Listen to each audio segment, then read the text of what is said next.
This is Bootstrapped Web, episode 50. This is the podcast for you, the founder who learns by doing, as you're bootstrapping your business online, just like we are. And today, we're going to be digging into some listener questions, things about the sales process, about pricing, and a few other things. I am Jordan. And I'm Brian. And before we jump into today's listener questions, if you have issues, questions, topics you want to hear about, you want covered, we want to hear from you. Just head over to bootstrapweb.com/ask. That's bootstrappedweb.com/ask, and let us know what's on your mind and what would be valuable for us to cover. Yeah, Brian, exactly. And if it's a question, always, share your website, tell us about your business, and we'll actually, look at what you're working on, and if you're okay with it, then we'll talk about it here on the air as well. So. Yep, get some real specific, actionable info from Brian and I. Mm-hmm. But before we head into that, what's been going on, Brian? Give us a little bit of an update on where you are. Yeah, well, where I am, I'm finally in the new office here. Moved 20 feet across the hall, but it's only 20 feet away, but it's way quieter in here, and I love it. No more sirens. Very sad. Right. Our friend, the ambulance, will be gone from now on. So I've been listening to the Ask Gary V podcast, and Gary Vaynerchuk, everybody knows him, right? Here on the web, we all know him at least, and he's a guy that I think, maybe I'm not alone here, maybe I am, but you hear a lot about him like a couple of years ago with all the social media stuff, the wine library stuff. It's like, okay, cool. He's got high energy. He's talking about social media. That's great. And then I kind of tuned out from Gary V for a couple of years there. It's like, okay, I kind of, I know his deal. I like him and everything, but not really giving me anything new. But lately, man, I've been tuning into his new podcast, Ask Gary V, and it's short, bite-sized episodes and everything. But he's answering questions just really all over the map, and I feel like he has kind of evolved in the type of content that he puts out. These days talking much more about business in general and thinking big. And the other thing I've been catching of his lately are these written blog posts that he puts out on his personal website. They don't come out too often, but he'll talk about like revenue goals for businesses and things like that. So definitely like deviating from just talking about like Facebook and Snapchat and whatever. Social. Yeah. So really good stuff. And anyway, I was listening to it today in the car on my way here, and he said a quote in this episode 45 saying, "People fall in love with the way that they make money." And what he was talking about was that people get too comfortable with the way that they've always done their marketing in their business, or they've always done anything. Right, whatever works. Yeah, exactly. Like whatever's working, people tend to just stick with that. And as long as it works, it makes them more and more hesitant to try something new and test new ideas and be innovative. So he was saying like you've got to do that. Something about like 5 to 10 to 20% of your money or your time you should be investing into testing new ideas, even if things are working right now. You've got to be testing the new stuff, and that thought really resonated with me as I think about Restaurant Engine and the last couple of years of that business. I do feel that like I've been not necessarily stagnating. I mean, the business has been growing and everything, but the way that we do marketing has been basically like we've relied heavily on content marketing and organic channels, and I've written and talked heavily about this over the last year or two. That's been our whole thing. It's like our organic, way that we get leads inbound leads, and we get on the phone and we talk to them, and then we get signups. Now I'm at that point where we need to be doing something more. And I'm kind of trying to put the pedal to the metal, and try to like do something new, like add on a new layer of marketing. And what I'm doing by that is running some webinars. I've been talking a little bit about this, but so I am preparing to do the first webinar for Restaurant Engine on Monday in a couple of days, and we'll see how it goes.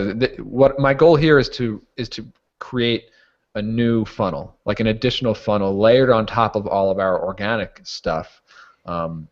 Something way more predictable that I know, okay, if we can get this many people registered and showing up for a webinar, and then this many people will turn into new signups. That will help us scale and talk to more people simultaneously, alongside the phone calls and the inbound organic leads that we've been doing. I just feel like I should have been doing this a year ago. Yeah, we've talked about this. We're in a mastermind together. I remember when I first met you. Everyone brings their own baggage, their own experience in, and I heard what business you were in. To me, the outbound sales and salespeople and sales teams on the street kind of made sense. I mean, it's amazing that you've been able to make it a success entirely online and content-based when your audience is not online normally. And so, yeah, that's really exciting. So this is a new channel, and I think one thing we have to point out on the webinar strategy, this new predictable piece, it's not just a way to predict how many people that you'll reach, it's also a predictable way, right? Another way to say it is, I'm going to spend X amount of money per month and bring in Y amount of clients. Yeah, exactly. Like we do spend X amount of money per month on content and on my team who does the consultation calls, but that's not a predictable funnel. Like we know that it brings us, growing traffic every single month and growing numbers of consultations. And yeah, I could look at like the consultation funnel, but it's still like what I actually tried to do a couple of months earlier, and this is a perfect example of like falling in love with what has been working. I made about 6 months ago, I made a decision like, okay, we're going to double down on content. We're going to write more posts, longer posts, better posts, do a podcast, like double down on content, and maybe that will double our signups. And that was not the case. We didn't necessarily go all out and double down on the content. We probably could have done more, but I kind of came to the realization that like, look, I'm pushing this button and it's not resulting in the increase that I was looking for. And then through talking with people like you and lots of other people in our mastermind groups and just like the more this stuff begins to click, the more it starts to make sense. Okay, I really understand this kind of webinar funnel, paid acquisition piece. Now it's time to let's make that work.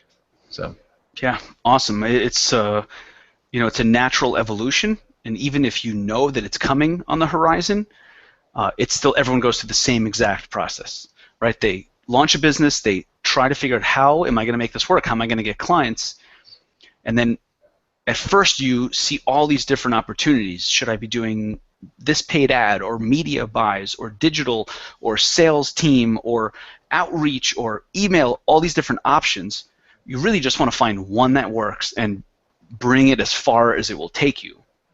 But then once it gets to the point where it becomes obvious that it's not going to get you all the way where you need to go, then you naturally start to kind of get agitated or itchy, and you start to say, okay, what's next? And now, it sounds to me like the content channel for you has worked, and it's humming, and now to add an additional acquisition channel, I mean, I think something like this can transform your business. And it doesn't matter if the webinar thing works. It's just the mentality of, I'm going to go find another acquisition channel. Yeah, exactly. And it's also about figuring out which phase you're in as a bootstrapper, because that's the constant thing that's always holding us back from doing anything and everything is cash flow, right? We don't have millions in the bank to just spend on and test everything. So for a while, content was the only thing that really made sense. I didn't have the money or the experience to invest in putting out street teams to go into every restaurant. Like that just was not going to cut it to make a bootstrapped business like this work. I had to stick with what I knew and stick with something that was relatively low cost, and that was content, and that worked. And so now I'm in a place where I have a little bit more money to spend. The business is making money, so now I can start to give these things a real go. Like I've experimented with ads in the past, and my whole challenge was I didn't have enough of a budget for it. Now I can actually get some real data and get some real numbers behind this thing and give it a real shot. And my education around this stuff has improved too. So I feel like I'm in a good place to try the webinar stuff. It comes back to like just choosing one thing to work on at a time. Like the other guys in my mastermind talk about doing direct mail pieces, which I think is a great idea. I'd love to do that sometime, but it's not right now. Maybe that'll be the next thing that I try, and that costs even more. Looking into the costs of doing that really effectively, like many more thousands to get it right. So it's it's just like inching up level by level, and this is where I'm at right now. So yeah, it's great. I always think in terms of what is the amount of money I need to spend to figure out if this is a viable option or not. Right? And sometimes you do that with a business, and sometimes you do that with a little idea, and sometimes you do that with like marketing channel. Right? Like how much am I going to dedicate to Facebook ads, going to a webinar before I can say it worked or it didn't work? Yep. Right? And you just need to find a sense of whether or not you're heading in the right direction. Paid advertising, whenever people ask me about it or how we made it work at the e-commerce store, what I always tell them is if you expect to be really profitable off the bat, you are guaranteed to be disappointed.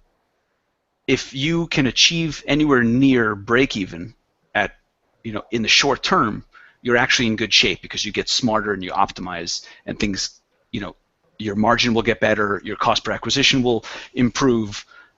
So it's always worth a shot, and then not to be discouraged if it's not amazingly profitable right away.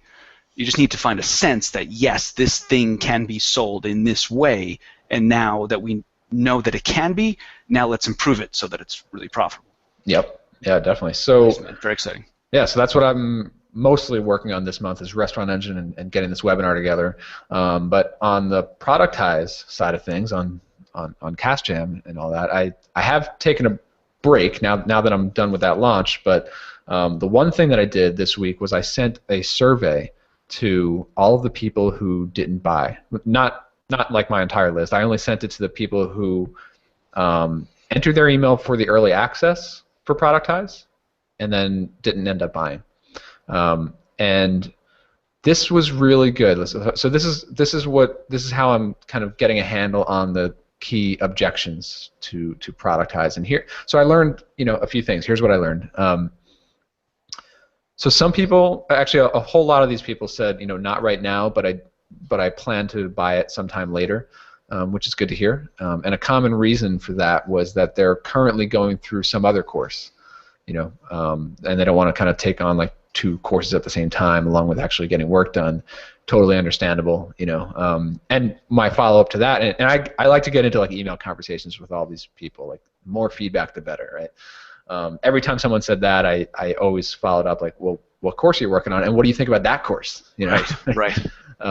And so a lot of good feedback there. And then another big one was definitely, price is too high, and that's always expected. There's always some kind of pushback on price. You can't expect everyone to have the budget for your price point, no matter what kind of product it is. I think if there's no pushback, you didn't price it high enough.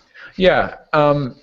So, the interesting thing, though, was that, and I asked for open-ended comments about this stuff as well. So it was not like unreasonable comments around price. It wasn't people saying like, I want to buy it for $20 and not 300 plus.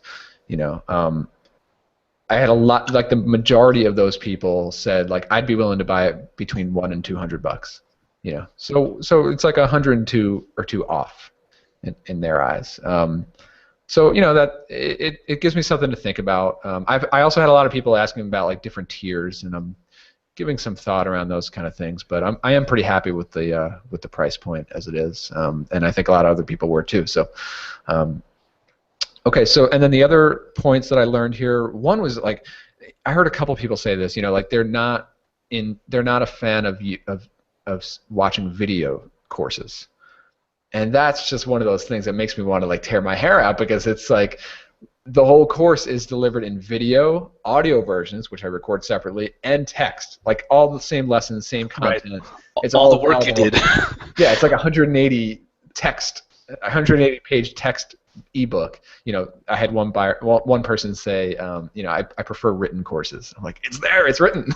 Right. So obviously I didn't do a good job there of really driving that point home. And I have some ideas on like how to clarify that.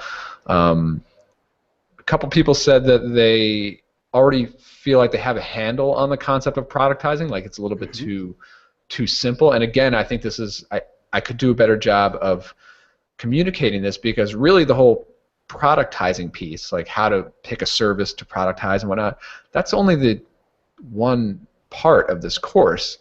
2/3 of the course go beyond that, go into like systematizing, automating, writing these procedures, bringing on a team or staying solo, streamlining that whole process. And then the third section is on marketing, like these marketing systems that we've been talking about and how to apply that. So, I need to do a better job of like I kind of use the productized service as the theme of the course, the intro or the hook to the course.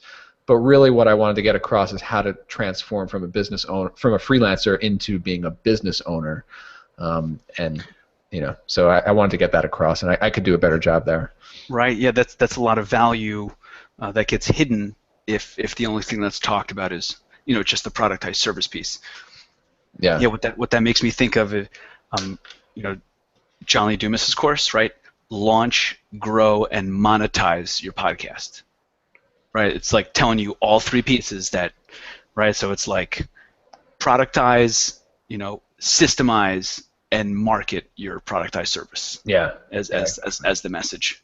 Yeah. Awesome, man. So that's real feedback, and hugely helpful for the next time you launch this, next time you market it, new sales copy, new emails. Yeah, so I am. That's all right there for you. I'm like that gives me a lot of material to work with. I'm planning on slating a couple things in December. Like I'll be making some tweaks to the landing page. I'm hoping to have time to redo the whole free crash course. Maybe do some videos on that. So a lot of good stuff to work with, and overall a lot of really great feedback, positive and negative, just people engaging with it, which is really good, which makes me feel like, all right, I'm sticking with this product for a while. And yeah. So Jordan, what cool. Is up on your side? A lot of it is related to what you talked about in terms of finding additional acquisition channels. And I think for me, the way it came out was just thinking and feeling much more aggressively on the marketing and sales side, right? So CardHook is in good shape. We just had, we're just growing, 20-30% every month. We just had the best month of everything, of revenue, of free trials, of conversions, of traffic, of everything. So awesome. Very nice. Right, and it feels good, but I think I had a few moments this week where I just said, that it's good, but I don't like the trajectory. It's just not fast enough, man. It's working, so why not push harder, go faster? So that mindset, at first it kind of made me angry and kind of frustrated by, what are my options? Why isn't it moving fast enough? And at some point that kind of turned into action. So I got a Facebook ad campaign launched. I have a webinar planned, which I think it'll be interesting to kind of compare notes and what worked and what didn't work, and share that with the audience. Right? Right? It's both. They're both software, but different categories and different industries. Yeah, it will be interesting. Webinars to sell some kind of like SaaS service. Versus webinars to sell an info product or sell consulting. It's right, and when webinars are complicated, not only in setting up and all that, but it's also, what do you talk about? I'm not going to talk about abandoned cart software for an hour. That's not real value. So, I'm going to be talking about optimizing your e-commerce store, but then how does that connect to CardHook, and how do I transition from value to the pitch, and then you're going to have the same kind of issue. So that'll be interesting, and then just look at the numbers, because if we're looking for predictable acquisition channels, we want to look at numbers and say, this is how much it costs per registrant, This is how much was spent total. This is number of registrants. This is attendees. This is free trials. This is converted customers. And this is how much it cost me to spend per acquired paying customer. And then, is that sustainable? Do you want to keep doing that? Is it scalable? So all these things that will go into it. Yeah, so a few different fronts being pursued at the same time, but all based on the premise of just being more aggressive on the marketing and sales side of things. So Facebook ad campaign, webinar coming up, and I've been reaching out and talking to a lot of data providers that will help me with sales leads. So, right, I work with e-commerce stores, but only certain platforms. So I need to know what sites are on what platform, and then contact information. So I just see a really big opportunity, right? If you recall, the way I got my first 20 customers was from cold email. So I got lists. Yeah, I was going to say, like, how are you using that data? Is it still more cold email? Or? Well, that's the thing. When I did the cold email, it was the right thing for that point in time to just hurry the process up. I mean, I barely had a website. And yeah, I mean, getting your first customers. Right, just get your first customers. Just talk to people, see if people are willing to buy it. Right, so it did the job. But now I see an opportunity to take a more classic sales-oriented approach to purchase higher quality information and then go through a bit more sophisticated sales process. So instead of just cold email, it's cold email combined with a phone call, combined with follow-up emails and follow-up phone calls, and a more traditional approach to sales. And I guess those are for the higher tier customers. You know, this is all predicated on looking back over the past year and saying what percentage of people that start a free trial turn into paid customers, and what percentage, what's the churn, basically who drops out, so that I have a handle on lifetime value, and so I know how much I'm willing to spend to acquire a customer. And that might be paying for the lead, paying for the salesperson, paying for the, whatever else goes into it, the, go to meeting or the join me or all these things that go into, but it's the same thing. It's pursuing an additional channel of acquiring customers in a predictable way where you can say, I'm going to spend X and acquire Y back, and let's see how far that can take us. Yep. Very nice. So that's, I've been thinking a lot about that. The other thing I wanted to mention is I really enjoyed the shit out of a podcast by Brennan Dunn. You still there? Well, we're going to record, so we're going to keep going. I really enjoyed Brennan Dunn's latest podcast episode where he had Scott Ewell on, and Scott is the co-host of Bootstrapped with Kids. And basically, Scott took Brennan's consulting masterclass, and they just have a conversation about how Scott went from his normal $5,000 to $10,000 projects to the transformation between, basically being an order taker and just focusing on the technology, and how he basically got to the other side. So now he's doing consultative selling, and he's talking about the business's needs and the business's goals, and how that really has transformed his business. He just landed a really big client, and it's an amazing, very valuable, very inspiring conversation. So I would definitely urge people to check that out. That's at wfreelancing.com/100K projects. I think Brennan's podcast is called The Business of Freelancing Podcast. So that is an amazing podcast that I would very highly recommend. It's also related. Yeah, it is a good podcast. I've been listening to all the episodes except for that. Yeah, it just came out this week. So I think it just came out a few days ago, and that is very much related to a post that Brennan wrote on his blog about a new agency that he's launching, and basically bringing people along for the ride. So not only is he going to be disclosing, everything he's doing, but also, he solicited for people who may want to work together in the blog post, and Brennan being who he is and providing as much value as he does, people jumped on it.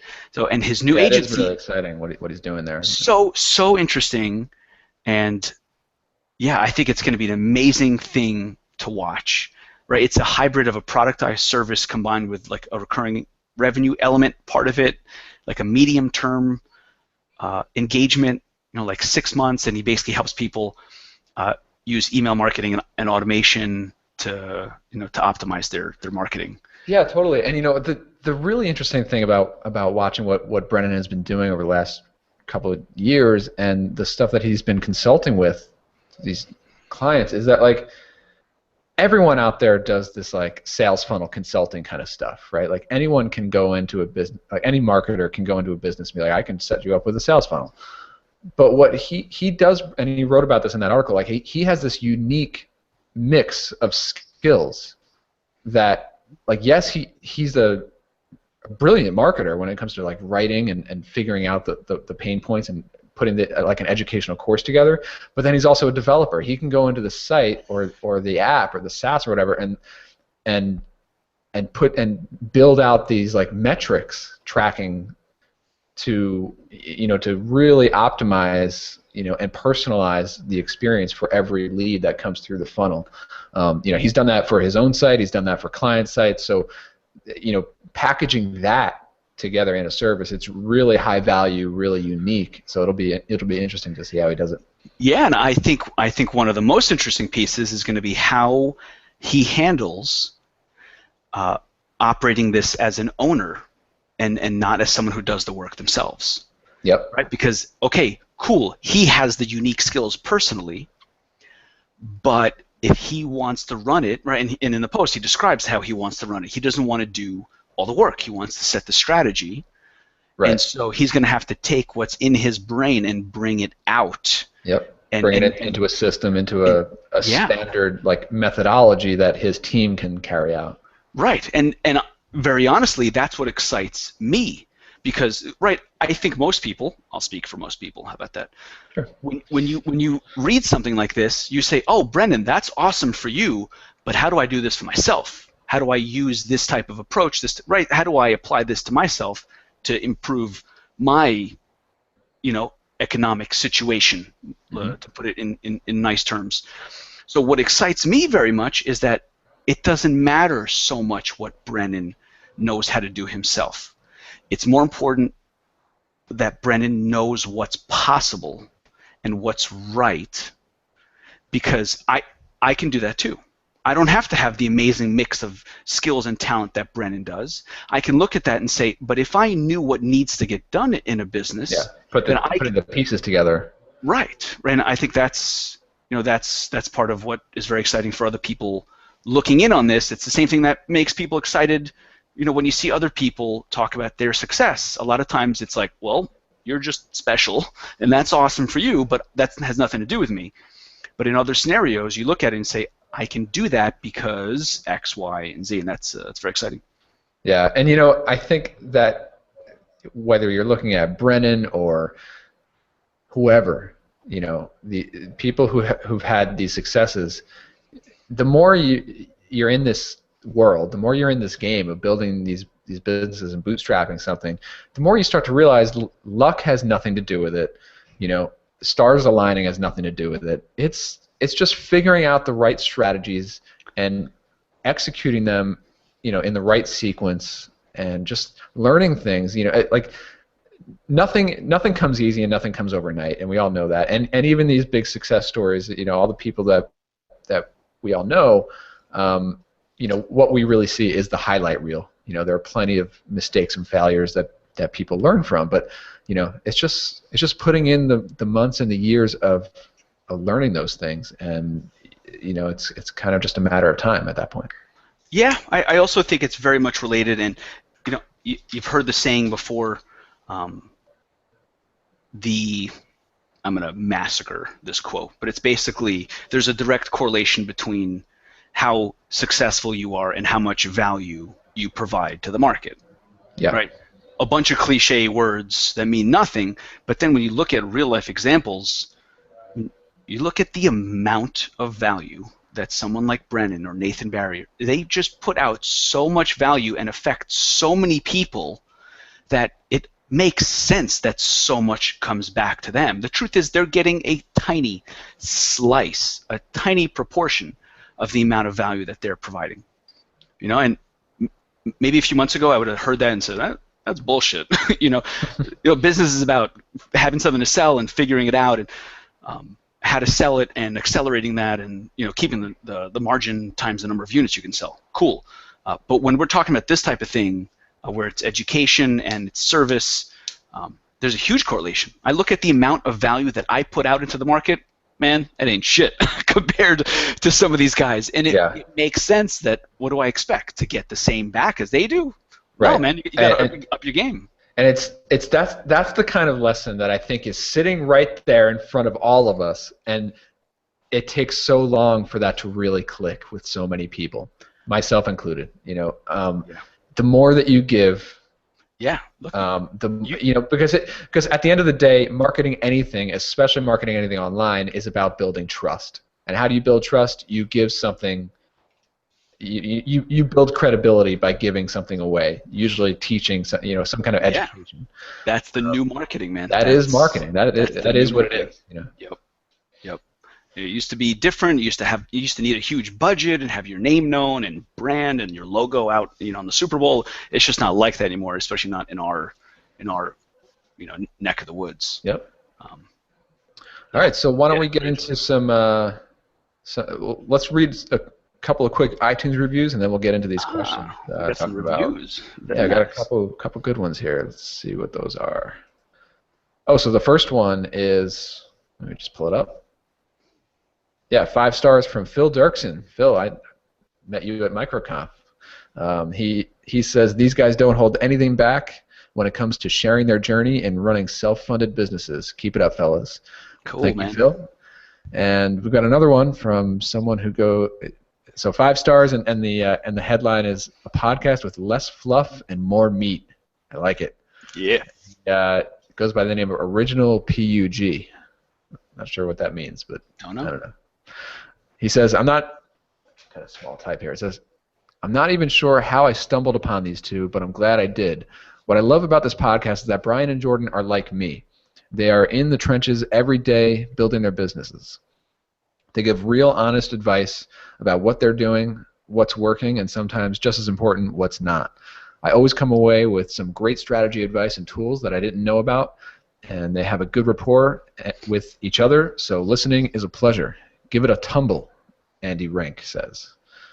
Very tumble. Cool. Is that a British term? I never heard that. It might be. Clearly, the two of us, the two northeastern Americans, haven't heard that before. But Andy, thank you very much, and Phil, thank you. That's cool, man. Love to hear that sort of thing. All right, so let's get into finally the meat of this episode. I feel like I think this whole episode is kind of freewheeling, right? We talked about our own updates, but we kind of got into just some more theoretical and other interesting stuff. And today we get to talk about questions, topics brought up by the listeners. And again, if you want to hear your questions and your topics talked about, head over to bootstrapweb.com/ask. So Brian, where do we start off? What's the first question? All right, well, we actually have 2 questions, and we'll do the first one first. This one is from Anthony Franco actually sent us 2 questions, so we'll do his first one first. Cool. This one is about sales process, and I think it applies pretty well to what both you and I are doing. So he says, I'm currently working on figuring out the right sales process for my SaaS, which is at bettercater.com. And being that I'm an engineer, I'm having trouble figuring out the specifics, like what to email leads when they show interest, how to go about an online demo or sales call, how to ask for the sale, what resources did you guys use when figuring out your specific sales processes for Restaurant Engine and CartHook. So, I have some thoughts on that. First of all, early on, well, by the way, so Better Cater, you guys can check that out, bettercater.com. It looks like it's some kind of SaaS tool for catering companies. Mm-hmm. Very nice. Looks, somewhat related to the restaurant industry, what I've been working with. So one thing that I know, and I think this goes for any new SaaS app, no matter what industry it is, but get on the phone definitely for for the restaurant, hospitality, or catering industry. You're going to need to get on the phone early and often. So that's just the very first thing. Like, don't be afraid of the phones. If you're an engineer, you've got to just throw yourself into it.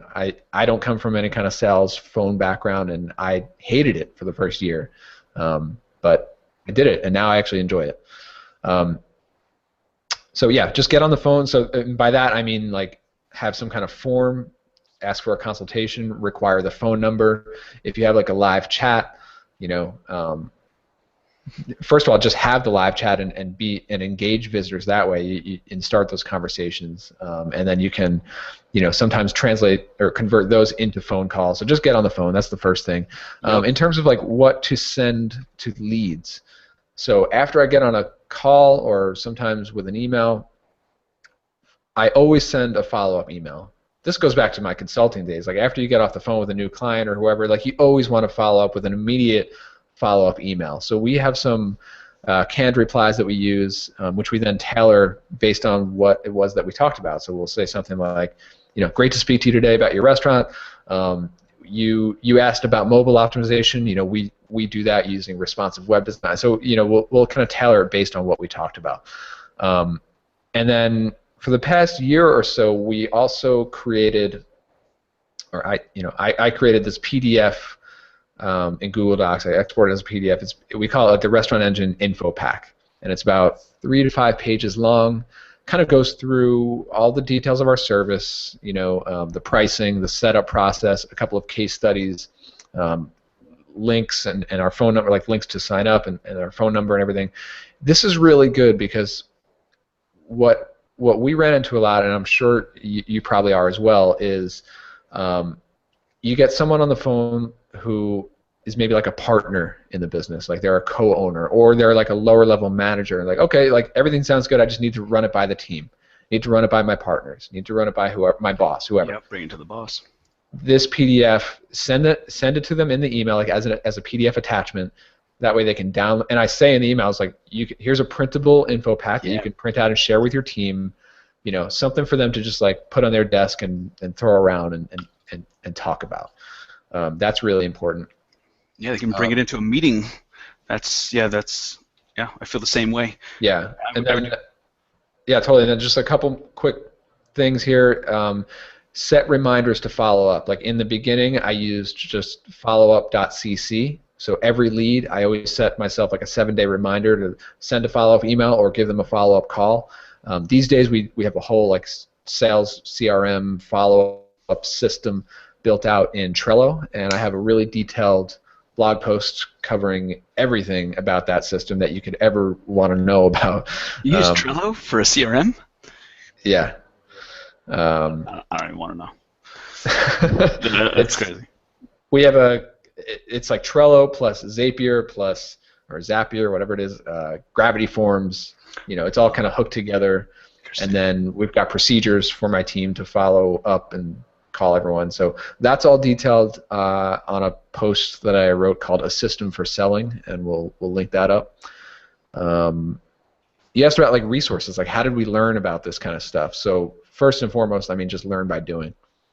In the very beginning of Restaurant Engine, I was following like Mixergy courses on how to optimize my website and different things like that, and yeah, those helped here and there, but a lot of those things, I remember one was like a PR course from Mixergy, and great course, great lesson, but I kind of followed it out of order. Like I tried implementing it when it didn't really make sense for us, and it didn't really have a big effect. So what I found more, my biggest resource was just getting on that live chat, answering those emails, and then getting on the phone on a daily basis with leads, and then iterating and learning based on that. Like, at first I didn't have a canned email response, and then I figured out, all right, what's most important to put in there.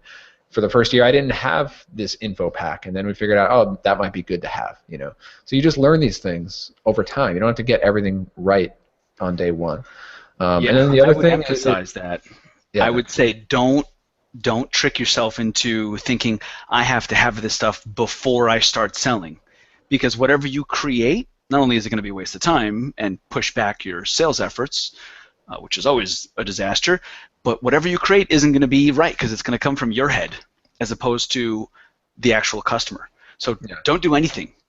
Just build it as you go and build up the assets used in the sales process based on your experience with real people. So start emailing and get people on the phone. Totally. That is the most important thing. And then they'll ask you for stuff. Hey, I need something to print for my boss for the meeting on Tuesday. Can you send me something? Sure. What do you want to see in it? And then put your info pack together. Yep. Yeah, and my info pack, it's pretty good. My info pack is a few paragraphs about what, the benefit, what it does, how it fits in, how it works. A few key features. I have a table. Key features, and then the benefit of that feature in a table. And then the next page is the pricing page, the, what the plans include, and then like some details. 30-day free trial, no setup fee, no contract, no credit card, and then pages 3 and 4 are screenshots. And then, of course, my contact info is in the footer of each one. Yeah, very nice. I guess the one last thing that I would add here, and in terms of like resources, how to get better at this stuff, how to learn more, talk to advisors, talk to friends in who are doing businesses like this stuff, get into a mastermind group if you can, or attend conferences. We did a whole episode on mastermind groups, so you can go back and listen to that. But I remember this year I went to MicroConf in Vegas, and this is just one of those conferences that's like perfect for us and for anyone else who's listening to this podcast. It's like, because you're going to talk to 200 other people who are doing the same thing. I mean, I remember at one of the after parties at MicroConf, I spent like an hour talking to Harry he's from this company called Moraware, and they build software for kitchen countertop installers. Talk about niche, right? Awesome. And he did an attendee talk about doing phone sales, like their whole strategy on doing phone sales. So that was like a perfect opportunity for me to pick his brain.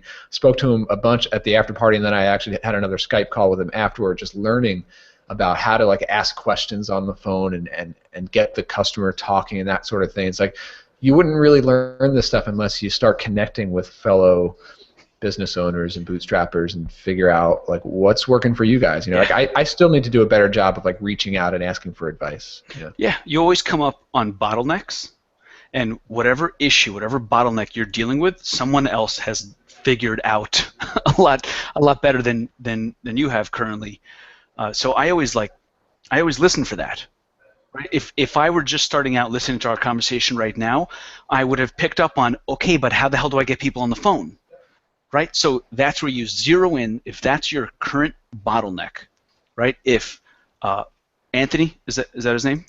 Right, Franco? Yeah. Yep. Right? If his issue right now is he's not getting into enough conversations, then don't worry about what you're going to send people. Figure out how to get into more conversations. Yep. Talk to people, try different things, listen to Mixer G courses, listen to podcasts, try cold email, try cold calling, try whatever it is. Once you figure out how to get into phone conversations, then you come up against the next issue where it's, hey, what do I need to send people to convince them to give it a try once I've gotten them on the phone? Or what do I need to say? And you just kind of figure out each little bottleneck by seeking out the information that's relevant to you. You can pretty much ignore, hey, how do I do the onboarding? If that's not where you are right now. You still need to figure out these things before you get to that. Totally. So should we move on to the second question? And I think this is a quicker one. Because we're clueless on it. So Anthony, basically we don't have the answer. Yes, we don't know.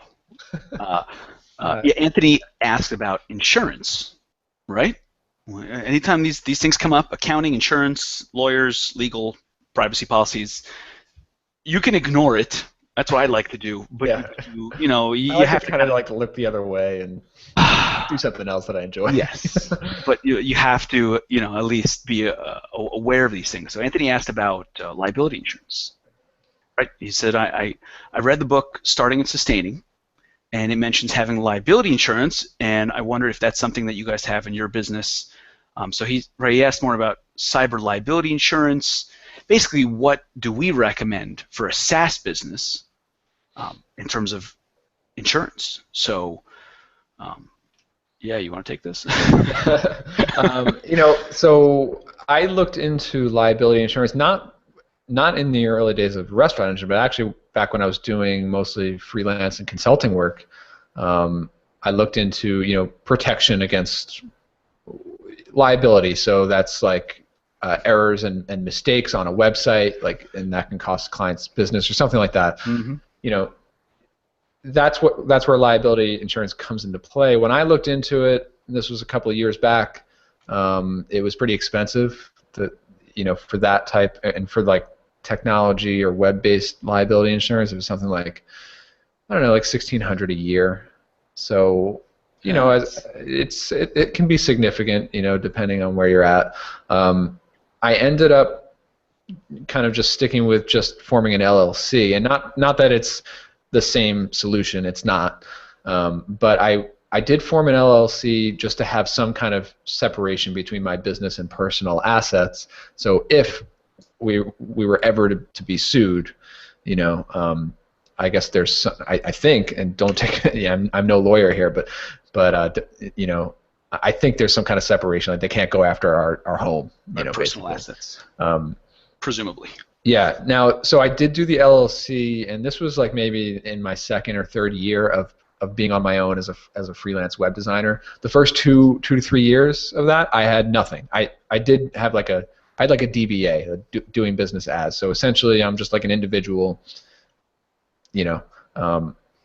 I think that's all you need in the beginning. Like in the very beginning, if your business has like 0 customers at this point and you're just getting off the ground, I hear so many. You see, like this is like the most common like forum question asked in these business forum, message boards. It's like, I have an idea for a startup.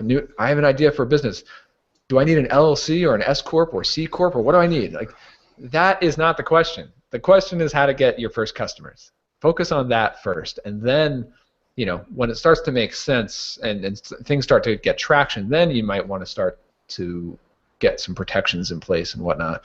But yeah, I mean, the LLC kind of made the most sense for me a couple of years into my business. At some point down the line, I might look into more kind of protections and upgrading these things, but that's my take on it. Yeah, as the business becomes more valuable, these things make more sense because there's more to protect, right? The beginning stages, anything, a DBA, just so you can accept a check from someone without it being written to your proper name.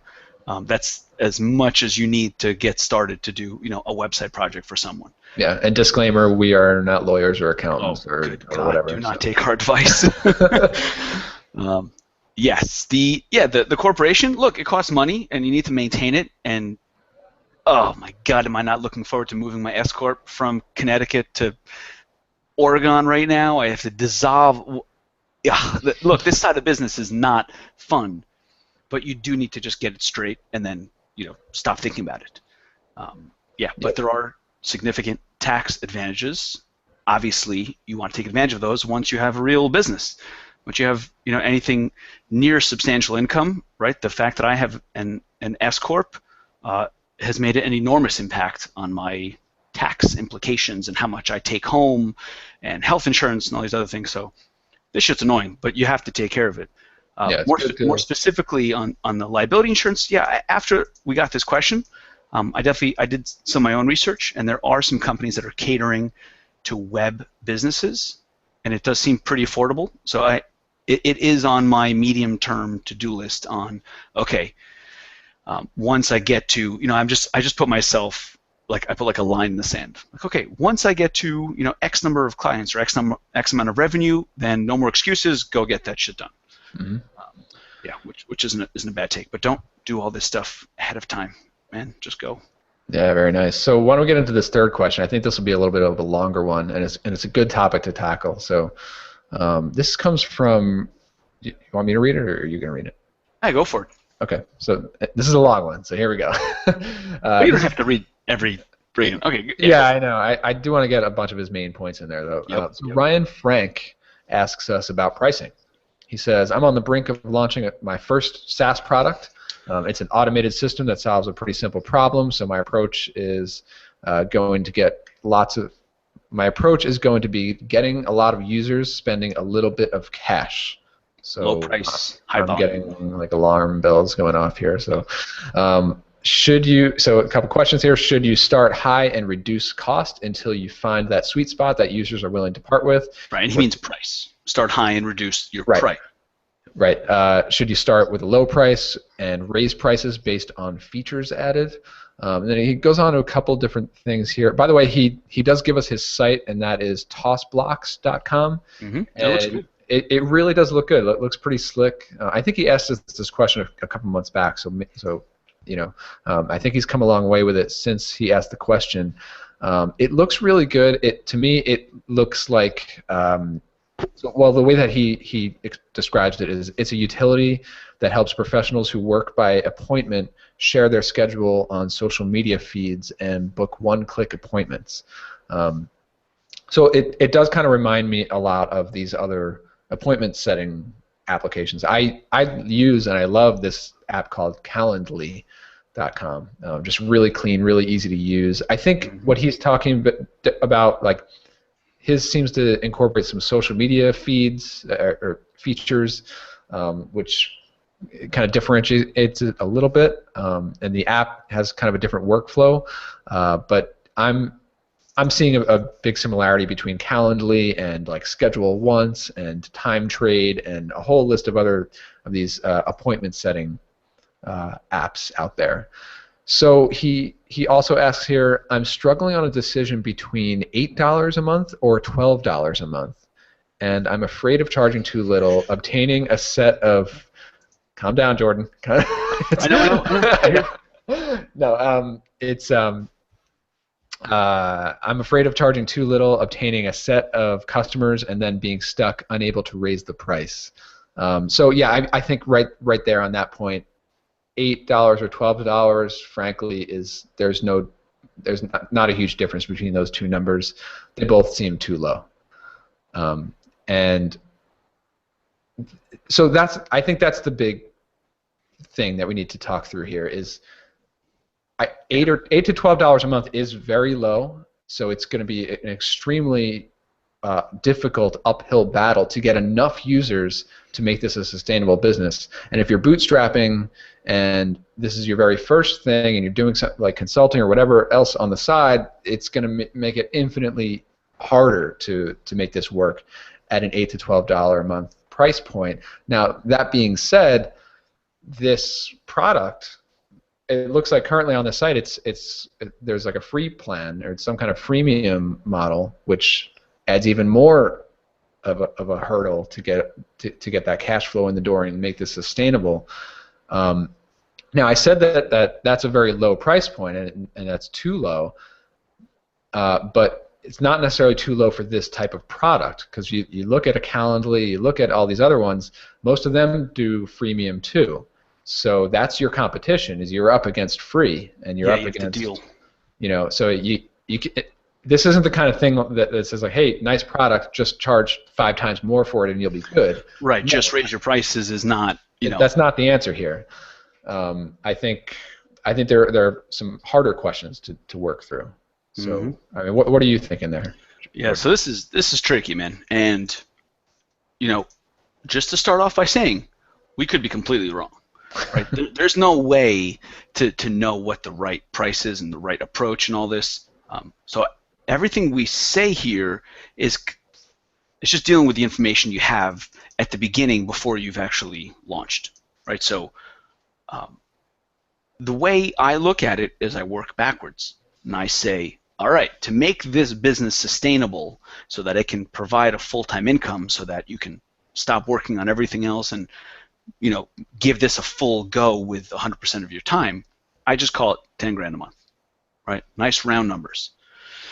At 10 grand a month, at an average revenue per paying customer of, call it $10, you need 1,000 clients. And that is very difficult to do on a bootstrap budget, because in order to obtain 1,000 paying customers, you're going to need to get in touch with, come across make your offer to a very large number of people. Call it 10,000, 20,000. Yeah, even more. I mean, Even when more. when it's a freemium model, Well, yeah. Well, the freemium what models. percentage of the free users are going to convert to paid? You gotta at least assume, to be conservative, about like 5% or less, right? Right. And then how many? What kind of value can you provide on an ongoing basis that people are not going to stop doing it after 6 months? Because then all the math goes out the window completely, and everything looks a lot worse than you think it does.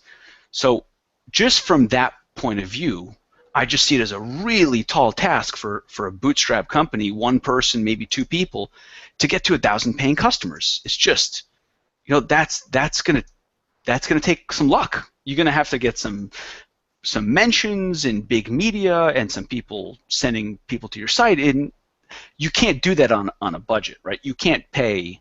There's no way you're going to figure out a way to pay something like $10, $20, $30 to acquire a customer. Like that's not realistic. It's going to cost a lot more to do that.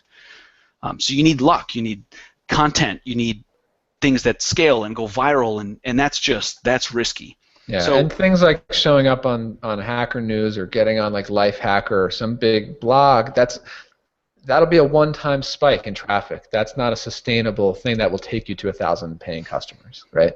Like, without a big budget, you would need to get on those front page of those blogs like every single month for the next 12 months.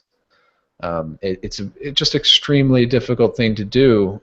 Like, just the math really doesn't make sense unless you had like a venture-backed big team, to do a big land grab, because there are competitors here, and Schedule One. Yes, there are some differentiators here in terms of like features, but it's very, very difficult to compete on features alone. You are entering the same space. I mean, the app looks great. The interface looks really intuitive. Yeah, and it's useful, man. I could have used this today. I just sent an email today saying I'm available today at 11:30 and 12:30 and then 3 p.m. and tomorrow at 11 a.m. That's not smart. It would be cool for me to send, here's a link, sign up. So the truth is there are several options to getting that done. And so, I mean, look, when I started CardHook, I faced this weird problem. I had competitors who charged $2,000 to set up, and then $1,000 a month contract for 2 years. And then I had other competitors who were charging $9 a month, and so it was this very, very large swing, and I kind of had to just choose a spot. And I knew that my features were not going to be up to snuff with the other people, right? If I priced based on the features I had when launching, I would have been embarrassed to charge $50 a month. But I wanted to position myself as a premium product, so I went, okay, enterprise, not really my competitors. The other guys doing, monthly, no contract, SaaS, classic, like, let me see where they are, and let me go right to the top of that market. Let my marketing be good, and let me get to work on the features. The truth is, price is not the deterrent. Nobody's looking at my product and comparing it to someone else's. They're just looking at, should I do your product or do nothing? So right. I'm happy that I priced myself the way I did, but it's tricky because you don't have confidence in what you have so far. Yeah, and I think you and I have a similar story here, and I think it can apply to what Ryan is doing, in that you're up against lower priced competitors. I have competitors who are free, a lot of them, and in Restaurant Engine, and I had the same decision, which was I can't compete with free, so I'm not gonna compete with free. Yeah. I'm gonna charge. I'm gonna try to be in higher than the website builders, higher priced than the website builders, but lower priced than hiring a web design firm to do it. Right. And so I think what Ryan needs to do is find ways to charge more, and that means add more value, right, or add a different a different type of value to this product. And just to give you an example, what I did in Restaurant Engine, I'm doing this now. Okay, so forever the price has been $49 a month, on Restaurant Engine, and it continues to be like that's our core plan. That's what most customers are on. So a couple months back, so at some point we added the paid setup fee. So that what I'm saying is $49 a month, which is 5 times higher than what Ryan is planning on charging, still didn't turn out to be like enough to get us to a point where we're really sustaining ourselves. So I had to start adding even more value, and that was through paid setups, which we started charging for it, and then I doubled the price of the paid setup fee. And now this month we're actually starting to add an additional add-on service called Marketing Boost, which is we'll do some like email marketing and social media marketing stuff for them for an extra $99 a month. Very interesting. And that's just another way to add value, productized service, like done for you work that my team and I can like systematize and do. But it's also a way to grow revenue and grow lifetime value per customer. Yep. So even at $49 a month, I'm looking at ways to boost revenue. And so I think, Ryan, you need to do some kind of change in approach to move that $8 to $12 a month up to $50 to $100 a month. And so, Jordan, I think earlier we went over this outline earlier, and you were talking about like niching down. That could be a great idea. Yeah, look. You have to just be realistic about your situation, and how much risk you want to take on. If you want to stay a very generic, this will work for everybody solution, and price it low, and have the potential to bring on thousands of customers, that's a high risk plan. And if you want to go that route, look, you have the potential to hit it out of the park and get 20,000 customers and print money and hallelujah. I personally think that's going to be very low likelihood. So my approach with CardHook was, if I'm not going to depend on luck. I have a family, I have kids. This is not about luck. I need to make this work, period. And so if I just do whatever it takes, I'm going to bang my head up against the wall and get 10 customers a month. And if I get 10 customers a month, a year from now I'll have about 100 customers, and if I charge $100 a month, I'll get to 10 grand a month. And that at least puts the control in my hands. So that's a lower risk, approach to it. And if things take off, cool. But at least I know that it's lower risk. So if you're going to go in that direction, then you need to figure out a way to differentiate yourself and to add more value. The thing that came to my mind is to niche down and make yourself a specific solution for a specific type of customer. I think it'll make your sales easier, your marketing easier, your copy, your marketing site, everything will be clarified if you kind of have the balls to do that. If you say to yourself, who's going to find the absolute most value in this? Right? So part of his differentiation is the ability to, I believe, share these types of links on social media. Right? So who is on social media? Let's just call it, let's go the classic route of the real estate agent. Right? So then I would say appointment setting through social media for real estate agents. And those people are going to connect their appointments to the value of an appointment. And those people you can charge, $100 a month, $50 a month, because it's going to add significant value to their business, and you can direct all your marketing and all of your efforts and all of your features for that segment of prospects. And that will make the value and the differentiation. Those guys, when they think I need a calendar app, they'll go to Schedule Once and Calendly, and then they'll go to TossBlocks and they'll say those guys are generic and they have all types of stuff that I don't need. TossBlocks knows exactly what I need because they're doing it exactly for real estate agents. And yes, it's a lot more expensive, but I have more confidence in it. That's where my kind of marketing thoughts would go. And the other thing that I would look at is, well, I'm just wondering, what kind of customer research has been done around this, like social media, like the need to post an appointment slot on social media. I wonder who has that need. Like, how did you actually come up with that need?